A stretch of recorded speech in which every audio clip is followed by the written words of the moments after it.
that the world help us function. We got to be very first. High highs and bridges of fire. Here's the blessing who has been cursed. There's things to be done. Thank you all. It's great to be in DePere, Wisconsin. Thank you. Now, I want to give a couple of notes of gratitude here because this is not possible, of course, without all of you. And I want to thank the CEO of Amerilux, Kurt. Where's Kurt at? Thank you, Kurt, so much for being here. Thanks for giving us this day. This is a great American manufacturing company, and we want to promote American manufacturing on this campaign. We're going to bring it back and bring it back better than ever. Thanks to Donald Trump. And I'll say I'm thrilled to be joined here by my lovely wife, Usha. Usha, thanks for coming around with us today. She always gets a little embarrassed, but why not embarrass your wife? Right? Take the opportunity. I'll deal with the consequences later. We've got the great, and I really mean one of the great United States senators in the entire country from the state of Wyoming, John Barrasso. John, thank you for being here.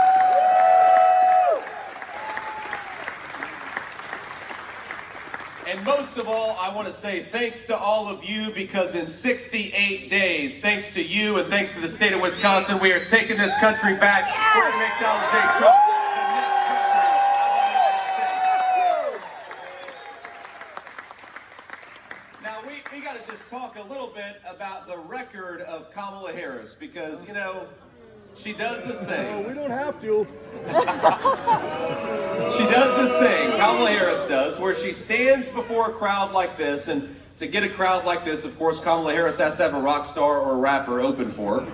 And then, you know, before her remarks are even over, they're all heading for the exits. You guys are a great crowd, and I'm thrilled to have you. But look, Kamala Harris, she stands before crowds like this, and she'll say, without a hint of irony or a hint of shame, that on day one, my friend, she is going to tackle the affordability crisis that's affecting American families.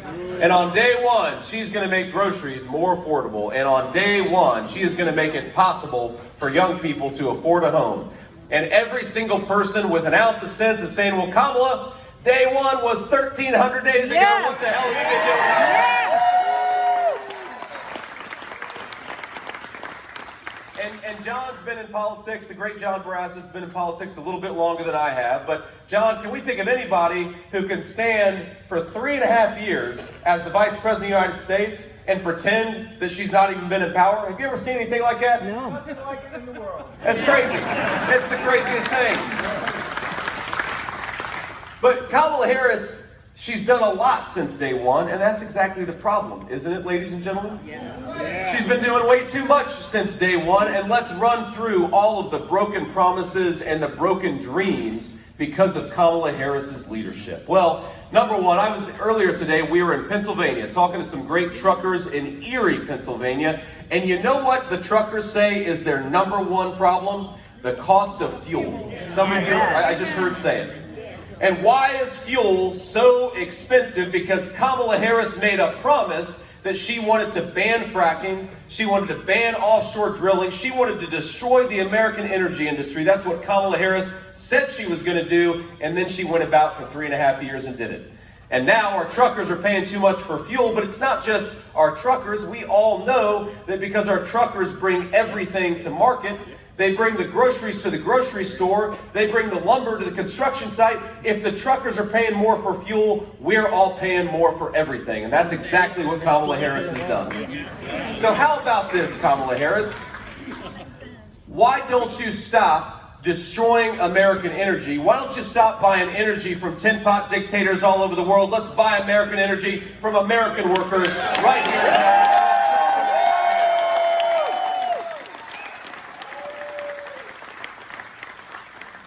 Now, Kamala also says that she is going to be a great friend of American manufacturers. She's going to be, but for 3.5 years, she hasn't done anything. Kurt, has she been a good fan of and a good friend of American manufacturers?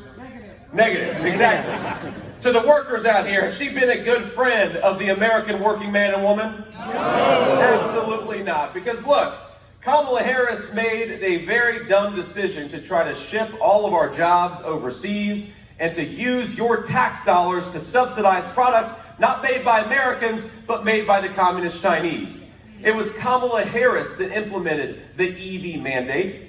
It was Kamala Harris that implemented the policies that shut down American energy and instead wants us to buy energy from random people all over the globe. And it's Kamala Harris who, in the name of the Green New Scam, wants to take your tax dollars and buy cars that are made in China. I think you ought to drive whatever the hell you want, because this is America, and that's what we believe.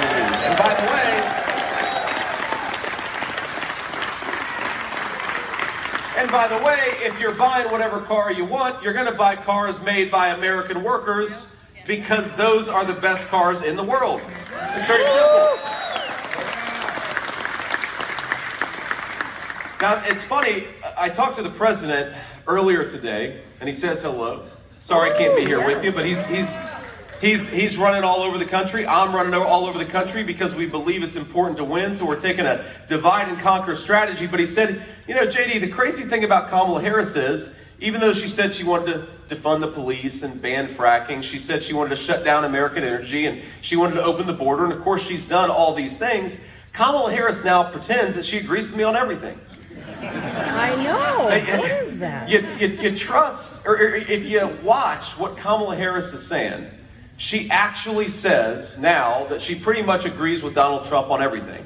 Now, she's not implementing those policies, by the way. She could, as the vice president, get to work right now if she actually agreed with the president. So she's lying to the American people because she knows that her record is a disaster and her policies are unpopular. But I said to the president, you know, I think I actually know, sir. I know what's going on. She doesn't think she's going to win this race, so she's auditioning for my job. She wants to become Trump's vice president, I think, because she knows the jig is up. But America is too smart for it. We are not going to promote Kamala Harris. We're going to say, you're fired to Kamala Harris. And kick her out of Washington, D.C.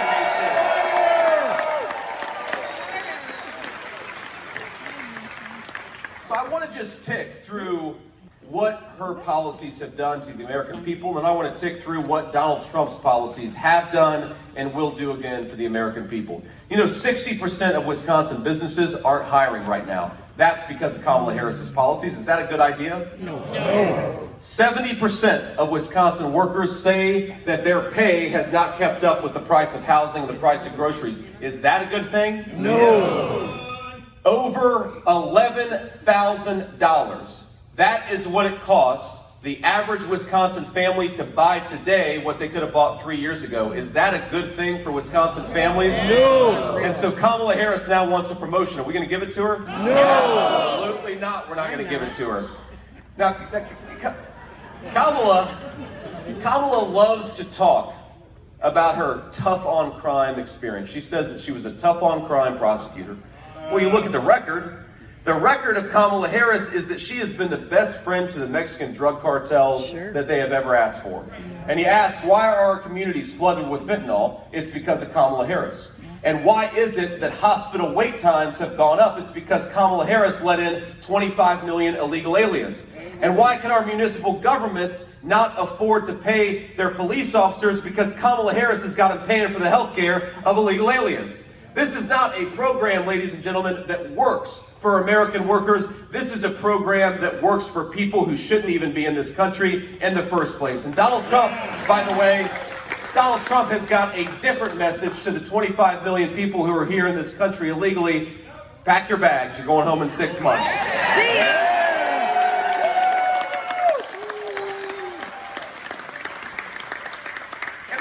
Disaster not just for public safety, but it's a disaster for the wages of workers. We know that when you let in 20 million illegal aliens, 25 million illegal aliens, and you let them stay here, and you give them health care, then what does it do? It undercuts the wages of American workers. That's why a lot of Wisconsin paychecks are not keeping pace with the price of inflation, because Kamala Harris let in people who shouldn't be in this country to begin with. That is what she has done. And let's just offer a little bit of a study in contrast here, because, my friends, it doesn't have to be like this. We can do better. This country can do so much better. We just need the leadership of Donald J. Trump, and that's exactly what we're going to do because of the people in this room. Now, Compare and contrast. Compare Kamala Harris opened the border, suspended deportations on day one, and stopped Donald Trump's Remain in Mexico policy. When Donald Trump is president, we're going to re-implement deportations, re-implement Remain in Mexico, and tell people they got to go back where they came from and come through the proper channels.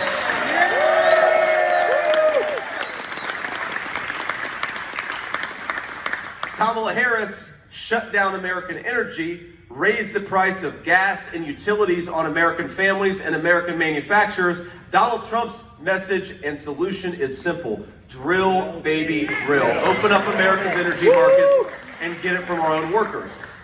Now, Kamala Harris wants to tax the people in this room to send money to Chinese-made electric vehicles. Donald Trump wants people here to keep more of their own money and to buy products that are made right here in the United States and stand with Made in USA.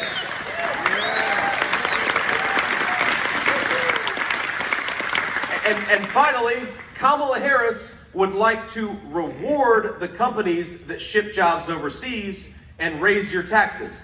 Donald Trump wants to cut your taxes and punish the companies that are doing business with the communist Chinese. Let's reward American manufacturers, not the corrupt businesses that are getting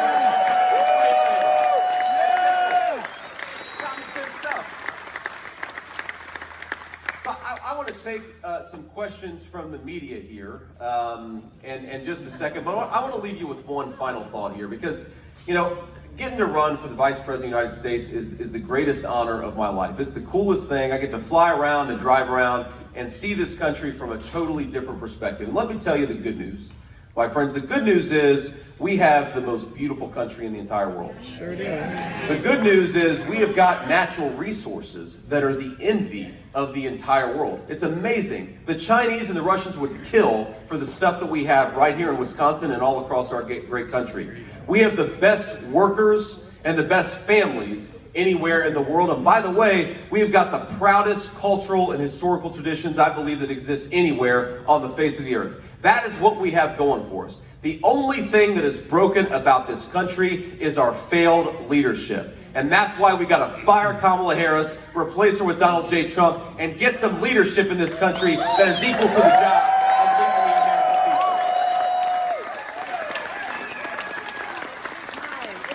people. So it's going to start right here in Wisconsin. We're going to win this race. We're going to win Wisconsin. We're going to take back this country, and we're going to do it because of every single one of you. God bless you guys, and thanks for having me.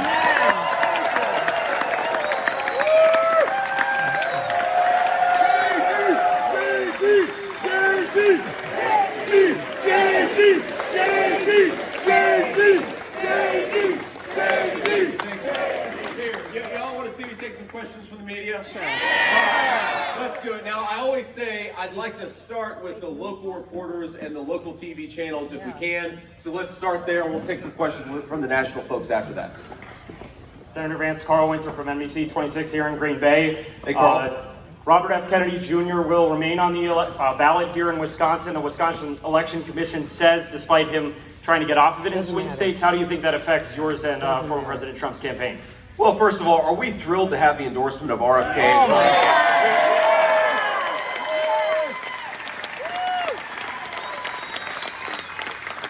It's funny, as much as the media says that Trump is the candidate of division, the reality is that we, from Nikki Haley and Brian Kemp to RFK and Tulsi Gabbard, Donald Trump is the candidate of common sense and cutting out the craziness, and we're thrilled to have support from across the political spectrum. I mean, look, I think it's ridiculous that RFK has endorsed Donald Trump. He has petitioned to be taken off the Wisconsin ballot, but a bunch of bureaucrats are going to keep his name on the ballot because they think it'll hurt Donald Trump. I think we're going to win Wisconsin anyway, and we're going to fight for every single vote. That's bet we are.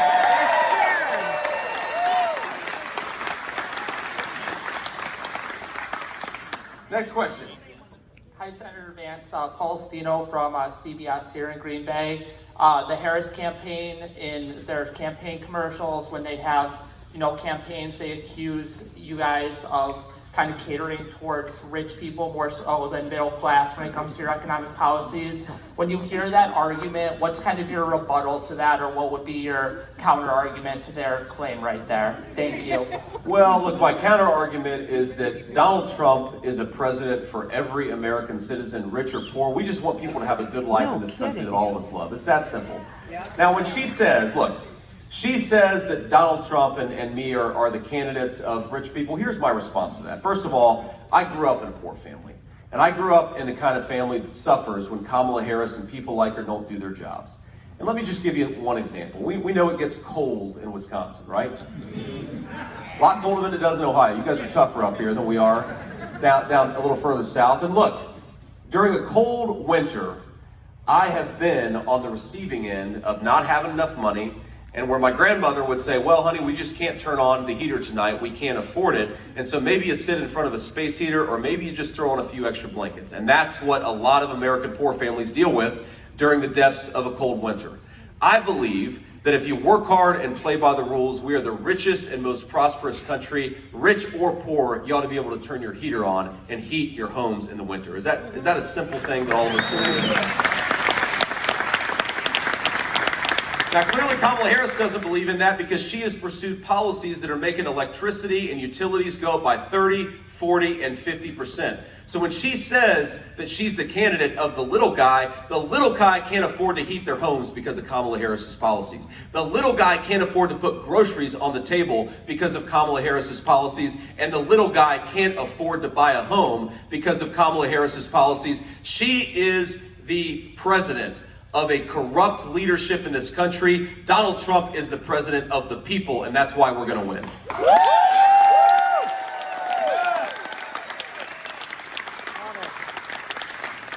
Next question.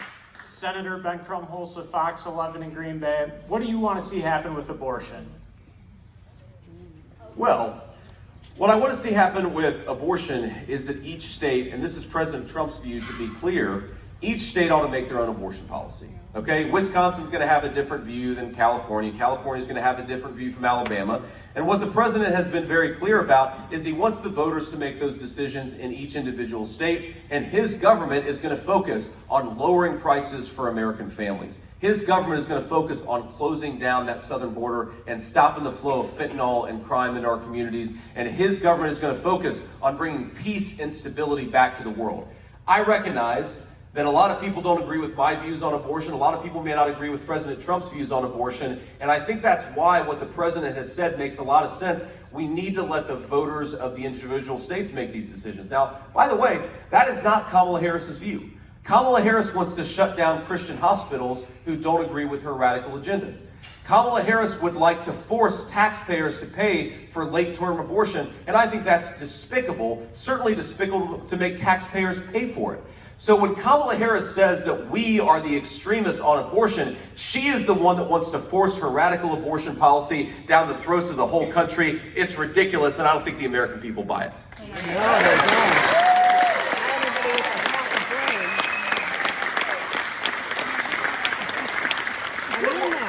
One more point on this, because it's so important. Look, the President of the United States, Donald Trump, believes in American families, and he wants Americans to be able to raise a family in comfort and stability.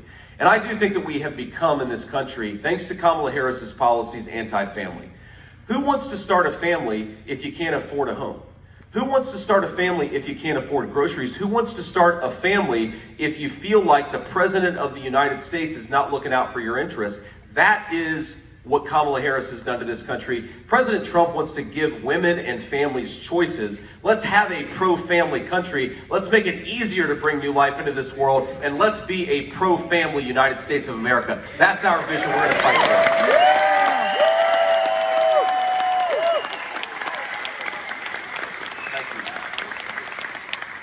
Next question. Hi, Senator Jason Zimmerman from Action 2 News. First of all, how do you solve the crisis between Israel and Hamas and put an end to that conflict? And how concerned are you about the tension building between Israel and Iran right now?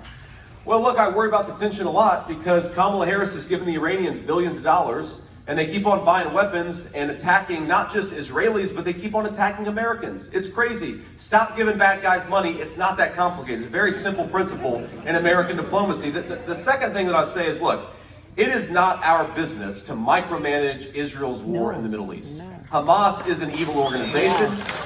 Thank you. Hamas is an evil organization. What we should be doing as an ally of Israel is empowering them to wipe Hamas off the face of the earth and give them...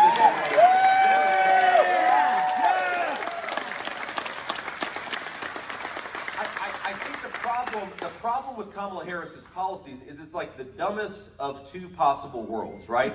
You're saying that you want to... That's Kamala Harris for you, but you want to prolong... She's saying that she wants the war to end as quickly as possible, but she refuses to provide the necessary stuff so that Israel can end the war as quickly as possible. She says that she cares about innocent civilian casualties, and I do too. I don't want innocent people to die in this conflict. The solution to that, though, is to give people precision weapons that minimize civilian casualties and let Israel destroy Hamas and get this thing over once and for all. That's simple. Kamala Harris is pursuing the worst of all possible worlds. Donald Trump's going to bring some peace and stability and some common sense back to the United States of American foreign policy. Yes.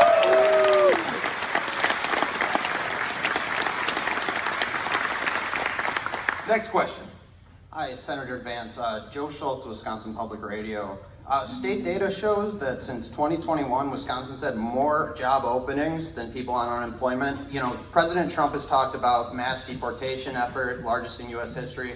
Does that run the risk of worsening the state's labor shortage? Well, look, we don't just want job openings, we want good job openings that allow people to provide for a family. And when you import millions upon millions of illegal aliens and you put them in the front of the line of American citizens, you destroy the economic foundation that allows the American people to get ahead in their own country. I do not buy for a second, do any of you buy for a second that the Kamala Harris economy has been good for American workers? No. Nobody buys it. Inflation has failed, wages have failed to keep pace with the price of groceries, the price of housing. So you've got people working harder and harder, feeling like they can't get ahead. They're in fact falling further behind as they work harder and harder. That is not an economic record to be proud of. And it's interesting that back when Joe Biden, remember him? He's still our president, technically. I don't know. Joe Biden doesn't remember him. Is he still alive? So back 6 weeks ago, when Joe Biden was still pretending that he was going to run for president, what the Democrats said is that our economy has been great for workers. And now, 6 weeks later, Kamala Harris is saying, yeah, the economy's been bad for workers, but don't blame me. Who am I? Well, the answer is, you're the vice president, do a better job, and we'd have a better economy. She's a clown.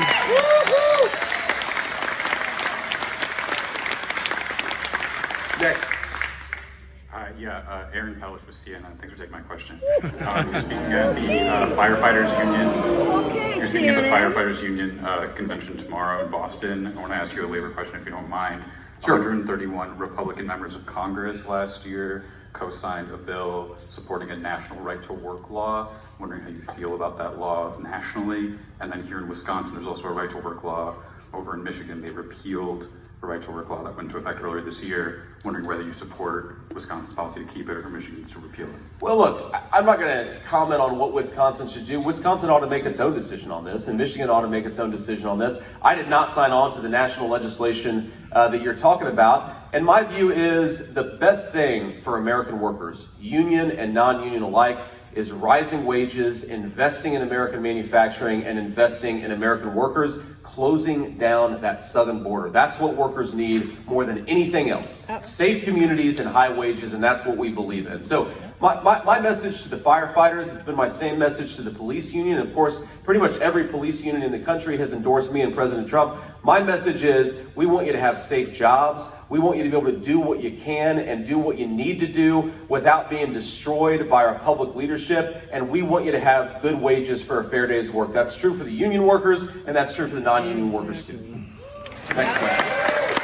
Good answer, JD. Good answer. Senator Vance, Gary Tenney, Fox News. Opioid epidemic hits close to home for you. You know, we've seen over the last 4 years how every state has become a border state. Looking ahead, if there is a second Trump administration, what more would you do to address the opioid epidemic along the border, rather, or beyond just the wall, would you be willing to go directly after the cartels in Mexico, in China, and how would you do that? Well, look, I adhere to President Trump's very simple principle. Kamala Harris wants to let the Mexican drug cartels do whatever they want and go to war against American law enforcement. I think we ought to empower American law enforcement and go to war against the Mexican drug cartels. It's one of the biggest terrorist organizations in the entire world. We cannot let them operate freely in our country. And the other thing that's driving the fentanyl problem, and you're right, I've been affected by this very personally. And so when I think about this issue, I think about all the kids that are praying at the bedside of their mom or dad because their mom or dad just had an overdose. Because I was that kid at one point in my life. And I was very lucky because my mom woke up and we got a second chance with my mom, and she's been clean and sober for almost 10 years. And what a great thing that is. What a great grace.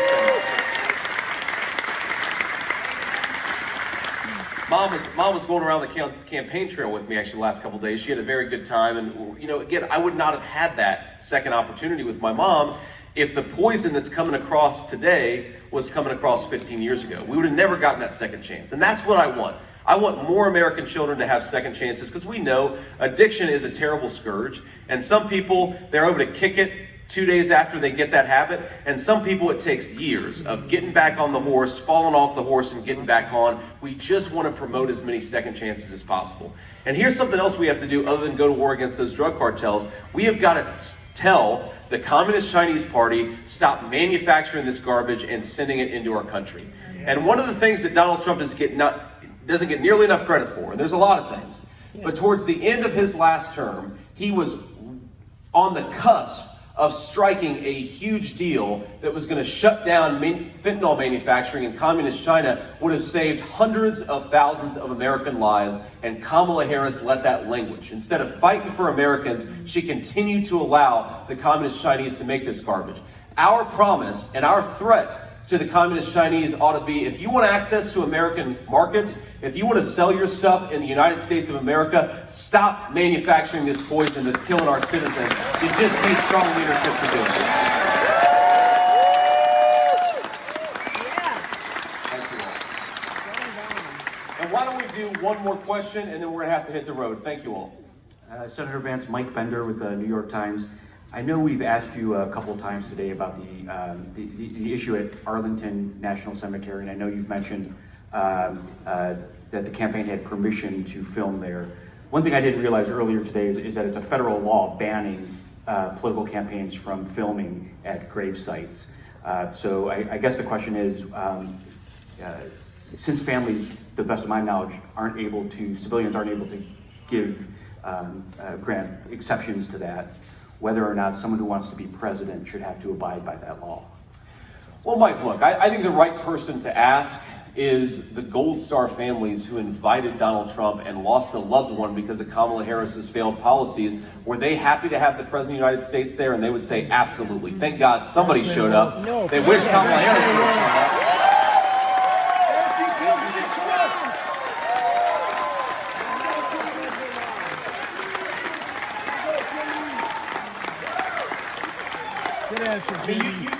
You guys in the media, you're acting like Donald Trump filmed a TV commercial at a gravesite. He was there providing emotional support to a lot of brave Americans who lost loved ones they never should have lost, and there happened to be a camera there, and somebody gave him permission to have that camera there. This is not a gross violation of federal law. This is a president who did what all presidents should do, show up and provide support.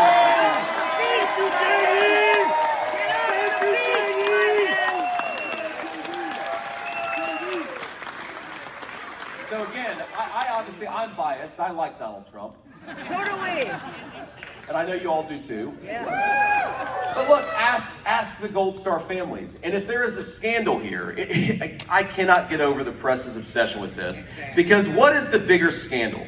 That Donald Trump was invited to stand by a graveside and actually accepted the invitation, or that Kamala Harris let 13 brave Americans die because she's a failure of a leader?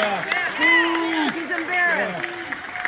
And She's embarrassing. why hasn't Kamala Harris fired anybody who was implicated in getting those 13 Americans killed? And why hasn't there been a real investigation about why those 13 Americans got killed? Exactly.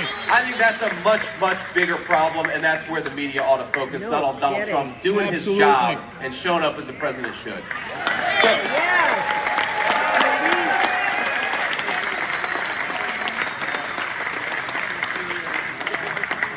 So I want to leave you with just a thought, because the media focuses a lot on what Kamala Harris said at the DNC. Did you all watch Kamala Harris's DNC? Yes. No, couldn't do it.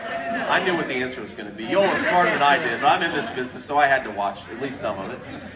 And she talked all the time about joy, about how joyous she was and how joyful she was. And as I was watching her, I was reflecting on the fact that 65% of our fellow citizens think the country's heading in the wrong direction. Yep. And a lot of our fellow citizens, especially the poorest Americans and a lot of our middle class people, they can't afford food, they can't afford a place to live. They're young people. I mean, young Americans want to be able to buy a house and they can't afford it. And I thought to myself, Kamala Harris has been vice president, I should say, for 3.5 years. And let's be honest, she's practically been the acting president, because we all know Joe Biden isn't home. Right. She's been the acting president for 3.5 years in this country, and her citizens are suffering. She should not be feeling joy. She should be feeling shame. And she should be looking at herself in the mirror and asking how she could do a better job. And what we have in our campaign, it's not this fake joy of Kamala Harris. It's the very real hope that the best days of this country are ahead of us. And you know why the best days of this country are ahead of us? Because of you. Because we have the best people, we have the best workers, and we have an American president, Donald J. Trump, that is going to run and fight for you. He's going to work for you every single day. But if we want an American president who is equal to the task, and we want an American leader who deserves to be the leader of this great country, it's not going to happen if we sit on our rear ends. We're going to have to work for it. And so what I want you to do is get out there and tell every person you know why you're voting for Donald Trump. Yep. Get your friends and your family to the polls. Drive, your elderly folks, your mom, your dad, get them to the polls. Do everything that you can. Because while the corrupt media and the bureaucrats and the people who've gotten rich off of American decline, they have chosen their candidate, and it's Kamala Harris. We are the American people, and our candidate is Donald J. Trump. Let's get him across the finish line.